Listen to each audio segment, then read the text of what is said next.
And when I left Tulum the first time I was here, I made kind of a vow when I left that I was going to go home and figure out what was actually wrong with me, like what actually was going on.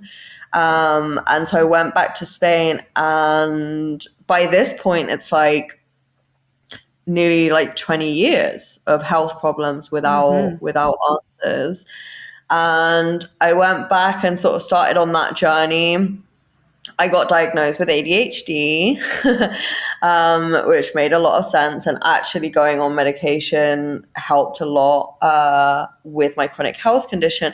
But this whole process was so long, you know. So it's like I got back, and then like the process before I got diagnosed was nearly a year, and then my doctor was incredible.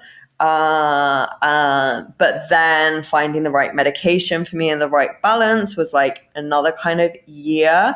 And so by the time I hit like 3 years back in Spain, I still really wanted to come back to Tulum, and I still hadn't quite gotten to the bottom of everything. I had like my diagnosis with ADHD. I'm not diagnosed with autism, but like I'm pretty sure, but I'm okay. I feel fine with my self-diagnosis. I don't really feel like I need that.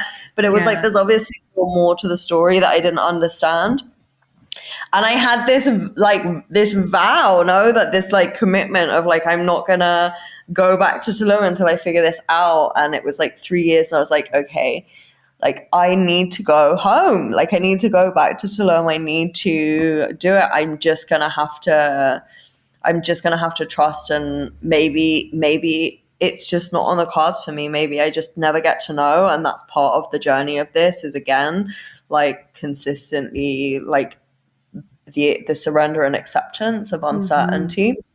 And I booked my flights back, and the week after I booked my flight, I was diagnosed with Ehlers-Danlos syndrome.